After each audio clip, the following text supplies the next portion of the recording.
rabbil alamin wassalatu wassalamu ala asyrafil anbiya'i wa mursalin wa ala alihi wa sahbihi ajma'in. Assalamualaikum warahmatullahi wabarakatuh semua. Salam sejahtera dan salam satu Malaysia.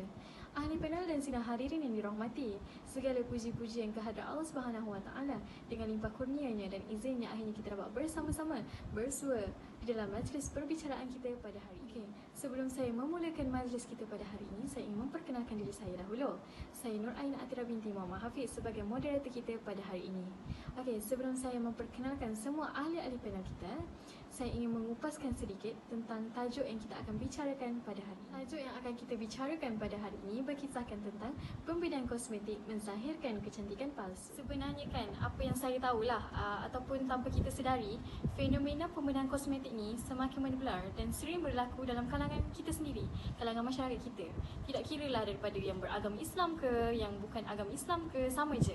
Tujuan mereka hanyalah satu, untuk kepuasan diri sendiri. Tapi walau bagaimanapun, sebenarnya kita seharusnya memperbetulkan sedikit statement lah tentang pembedaan kosmetik ni. Janganlah anggap macam bila pembedaan kosmetik kita dengar ke arah kecantikan je. Tak boleh macam tu, sebab bila pembedaan kosmetik ni kita ada tujuan lain. Tujuan contohnya macam bila seseorang tu terlibat dalam kemalangan jalan raya yang agak serius. So bila ada sesuatu anggota seseorang tu dia like macam hilang fungsinya, mereka diharuskan untuk membuat pembedaan kosmetik. Oleh itu diharapkan selepas ini kita mendapat lebih lagi ilmu pengetahuan, lebih lagi manfaat setelah memperdengarkan tentang pendapat-pendapat yang akan dibentangkan dan diutarakan oleh semua ahli-ahli panel kita tentang pembedaan kosmetik ini. Baiklah, sidang hadirin yang dirahmati, sebelum kita menelusuri lebih mendalam lagi berkaitan dengan tajuk perbicaraan kita pada hari ini, mulailah dulu untuk kita berkenal-kenalan dulu dengan semua ahli-ahli panel kita yang ayu-ayu belaka, lagi-lagi bijaksana ini. Okey, yang pertama yang berada di sebelah kanan saya, iaitu ahli panel pertama kita, iaitu saudari Aida Nurul Wahyu binti Ali Solikin. Selamat datang diucapkan kepada saudari. Seterusnya, ahli panel yang berada di sebelah ahli panel pertama kita mestilah ahli panel kedua kita, iaitu saudari Nur Fatin Fahana binti Muhammad Nizam Shah. Selamat datang diucapkan kepada saudari. Dan yang terakhir, ahli panel kita yang berada di sebelah ahli panel kedua kita, tak lain tak bukan mestilah ahli panel kita yang ketiga, saudari Nur Adlina binti Muhammad Khairul. Selamat datang diucapkan kepada saudari. Usai dalam perkenalan, kembali kita lagi dalam perbicaraan kita pada hari ini yang berkaitan dengan pembedaan kosmetik menzahirkan kecantikan palsu. Hadirin yang dirahmati, okey, so kat sini bolehkah sebenarnya saya nak tahu apakah maksud yang lebih terperinci bagi panel sendiri tentang topik kita pada hari ini, iaitu pembedaan kosmetik. Okey, bagi menjawab persoalan ini, izinkan saya untuk mengajukan soalan ini kepada panel pertama kita, iaitu saudari Aida Nurul Wahyu untuk menjawabnya. Okey, so kat sini saudari, boleh tak saudari terangkan dengan lebih jelas lagi tentang maksud yang berkait dengan pembedaan kosmetik ini? Silakan. Okey, terima kasih moderator dengan soalan itu. Assalamualaikum warahmatullahi wabarakatuh.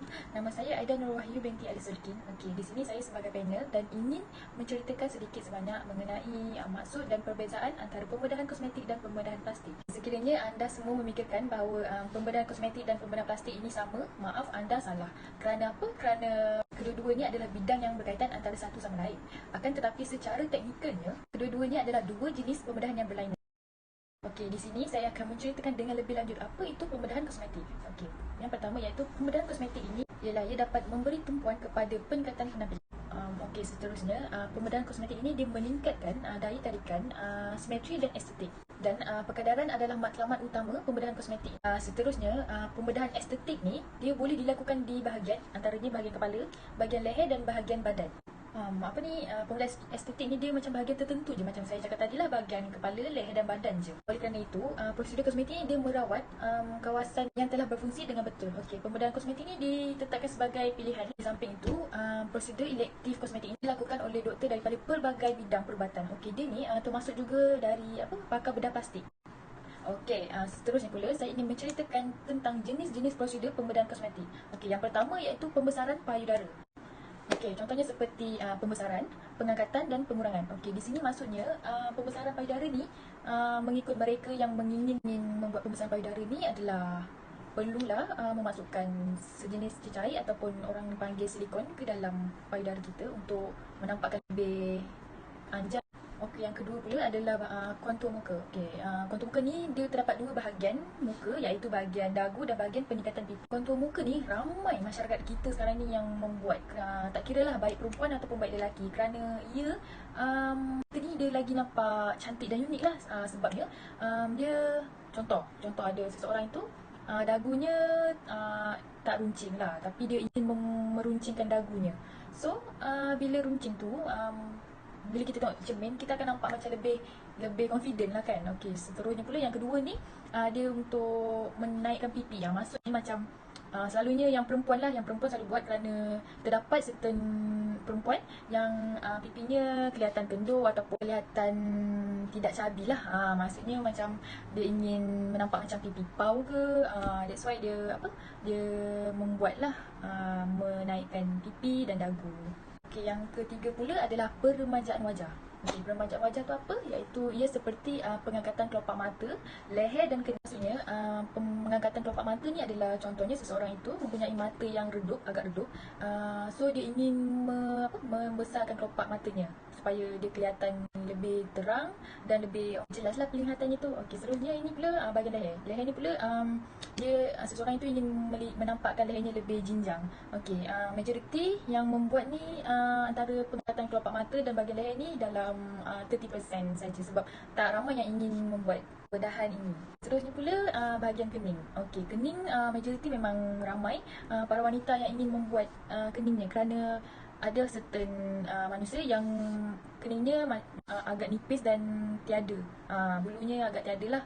So that's why mereka ini dia perlu mendapat rawatan lanjut seperti menanam bulu ataupun fur kepada kening. Ini kerana mereka ini tidak ingin melihat menampakkan mukanya macam orang panggil botak lah, disebabkan tiada kening. That's why diorang menanam bulu. Okey, yang terakhir pula adalah peremajaan kulit. Okey, seperti pelapisan laser, botox dan rawatan filler.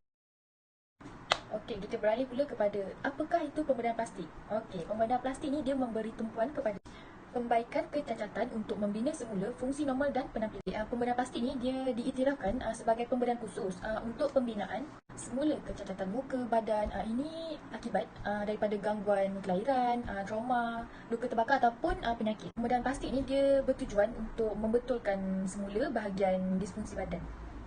Malah pada tahun 1969, Persatuan Pakar Bedah Plastik dan Rekonstruktif Amerika ini dia menukar namanya kepada Pakar Bedah Plastik Amerika, kerana ia menginginkan dan menyampaikan mesej dengan lebih jelas bahawa nama itu adalah sama. Okey, terdapat 5 jenis prosedur pembedahan plastik. Okey, yang pertama iaitu pembedahan kesan terbakar. Contohnya Ali mengalami tragedi kebakaran dan dia mendapati seluruh badannya mengalami orang panggil sopak, iaitu macam kulit badan kita ni melecur. Okey, that's why dia diharuskan untuk membuat rawatan untuk membetulkan dia punya bahagian-bahagian yang melecur itu. Okay, yang kedua pula adalah pembaikan kecacatan congenital. Bermaksudnya macam kecacatan yang ekstrim lah. Okey, seterusnya pula adalah pembaharuan parut. Okey, bermaksud di sini adalah contoh seseorang itu mengalami kemalangan ataupun mempunyai luka yang teruk, dan selepas itu dia mendapati parut yang agak sensitif lah di sesetengah anggota bahagian badan, dan dia mendapati parut yang kurang selesa, contohnya di tangan. So dua prosedur, iaitu yang pertama contoh seseorang itu ingin mengekalkan parutnya, mereka hendaklah menambah baik parut itu. Dan yang kedua pula adalah mereka yang tidak ingin parutnya ada di anggota badan, mereka boleh membuang serta merta parut itu. Dan yang terakhir pula iaitu pemulihan payudara dan pemulihan tangan. Okey, sekian sahaja daripada penjelasan saya mengenai maksud dan perbezaan antara pembedahan kosmetik dan pembedahan plastik. Okey, balik pada moderator Aina untuk menyambung diskusi ini. Okey, demikianlah tadi soalan yang pertama, penjelasan yang pertama yang diberikan oleh panel pertama kita pada hari ini. Okey, terima kasih diucapkan, dan dari situ kita dapat memperoleh jenis-jenis pembedahan. Seterusnya, kita juga sewajarnya untuk sentiasa membuat research yang berkaitan dengan pembedahan kosmetik. Seterusnya, mohon penjelasan untuk panel kedua kita, iaitu Nur Fatin Farhana, untuk menjelaskan tentang persoalan ini. Okey, pada pendapat anda sendiri, apakah dan macam mana perasaan seseorang itu timbul untuk melakukan pembedahan kosmetik ni? Boleh tak anda terangkan dengan lebih jelas lagi? Terima kasih kepada saudari Aina Athira. Saya Nofatia Fahana binti Muhammad Nizam Shah selaku panel kedua ingin mengupas sedikit sebanyak tentang terlahirnya perasaan seseorang yang ingin membuat pembedahan kosmetik. Mungkin perasaan ini timbul kerana bagi mereka terlalu obses dengan kecantikan seseorang. Contohnya, selebriti K-pop. Tak kiralah lelaki ataupun perempuan, yang mana kita tahu kebanyakan daripada mereka itu membuat pembedahan kosmetik untuk kelihatan lebih cantik dan tampan. Oleh sebab itu, mereka menjadikan selebriti K-pop itu sebagai idol mereka. Jadi mereka obses untuk kelihatan seperti artis K-pop tersebut. Contoh kedua yang saya akan bagi, apabila seseorang itu diejek, terutamanya dari segi fizikalnya, seperti hidung kembang, mata sepet, bibir sengit, badan gemuk dan sebagainya. Sebagai kita manusia yang sudah menjadi lumrah daripada lumrah dalam hidup kita ni, oleh sebab ejekan dan hinaan yang dilemparkan oleh individu itu, kita terasa ingin mengubah fizikal kita untuk kelihatan yang lebih cantik dan sempurna. Itulah perasaan yang timbul oleh seseorang kerana obses dengan budaya luar dan menerima ejekan daripada seseorang itu. Itu sahajalah penerangan daripada saya. Buat masa ini, saya serahkan kepada pengerusi majlis. Okey, terima kasih kepada panel kedua kita di atas penjelasan yang mudah difahami sebentar tadi. Okey, disebabkan selalu diejek, disebabkan selalu mengikutkan trend, disebabkan selalu mengikutkan idola, mereka sanggup melakukan perkara yang terlarang. Contohnya seperti mengubah ciptaan Allah sesuka hati. So, saya tahu sebenarnya sekarang sedang membuat-buatnya perasaan seseorang, tidak kiralah yang Islam ke yang bukan Islam ke, melakukan perkara yang dilarang. Contohnya macam mengubah ciptaan Tuhan tu lah. Tapi sebelum mereka nak ubah tu, patutnya mereka tahulah tentang apakah hukum-hukum kepada seseorang yang beragama Islam jika ingin melakukan pembedahan kosmetik. Oleh itu, soalan yang seterusnya ini saya akan tujukan kepada ahli panel kita yang ketiga, iaitu saudari Nur Adlina untuk menjawab persoalan yang seterusnya. Okey, saya nak tanya saudari. Bagi saudari sendiri, apakah pendapat saudari tentang hukum-hukum untuk orang Islam yang ingin melakukan pembedahan kosmetik ni? Boleh tak saudari terangkan dengan lebih lanjut? Terima kasih kepada pengerusi majlis Cik Aina Athira atas soalan itu tadi. Hukum syarak bagi seseorang yang beragama Islam yang melakukan pembedahan plastik, hukumnya adalah jika pembedahan plastik bertujuan untuk perubatan seperti pembedahan terhadap kecacatan pada badan disebabkan sakit, kemalangan, terbakar atau sebaliknya, serta disebabkan oleh kecacatan sejak lahir seperti membuang jari yang lebih atau memisahkan jari-jari yang bercantum dan sebagainya, maka pembedahan seperti itu hukumnya dibolehkan. Maksud dalil tentang kebolehan ini ialah sebagaimana diriwayatkan oleh Imam Al-Tirmizi yang dinukilkan daripada Ar-Fazah Ibnu As-Sa'ad yang berkata, hidungku telah terputus pada hari peperangan Al-Kulab masa jahiliah, jadi saya mengambil hidung dengan warik iaitu perak, lalu beberapa ketika hidungku menghasilkan bau busuk, maka Rasulullah SAW memerintahkan aku untuk menggantikannya dengan hidung yang diperbuat daripada emas. Abu Isa mengatakan hadis ini hasan gharib. Maksud hidung warik adalah perak. Hal ini sebagai indikasi bahawa pembedahan plastik untuk rawatan dan pengubatan itu dibolehkan. Walau bagaimanapun, jika pembedahan itu dilakukan untuk menambah baik penampilan diri dan kecantikan bukannya untuk perubatan, maka ianya tidak dibolehkan. Maksud dalilnya, seperti yang diriwayatkan daripada Imam Al-Bukhari melalui Al-Kama telah berkata, Allah SWT melaknat ke atas perempuan yang membuat tatu wasimat, yang meminta dibuat tatu untuknya, mutawasimat. Seorang yang mencukur bulu yang tumbuh pada mukanya atau kening kedua matanya, mutanamisat, dan perempuan yang menjarangkan gigi hadapannya, mutafallijat, untuk kecantikan, dan mereka mengubah apa yang telah dicipta oleh Allah SWT.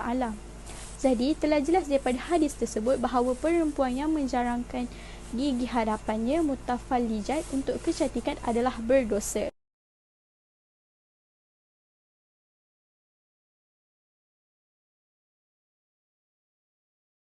Dengan kata lain, perbuatan tersebut adalah haram dengan sebab mu'allal untuk kecantikan. Kesimpulannya, hukum pembedahan plastik ini perlu dilihat ada atau tidak illah iaitu alasan. Ialah tujuan kecantikan. Jadi jika pembedahan itu dilakukan untuk rawatan dan perubatan, bukan untuk kecantikan, maka ianya dibenarkan. Namun juga jika tujuan untuk penambahbaikan penampilan atau kecantikan, ianya tidak boleh dilakukan. Ini adalah jawapan yang saya yakini dan Allah jua yang maha mengetahui. Itu saja penerangan dari saya. Saya serahkan semula kepada pengerusi majlis. Terima kasih kepada panel ketiga kita dengan huraian yang sangat terperinci sebentar tadi yang berkaitan dengan hukum-hukum bagi ajaran Islam. Okey, diingatkan di sini bahawa jika seseorang itu menginginkan untuk melakukan pembedahan kosmetik tetapi bertujuan untuk memperbaiki, ia adalah diharuskan.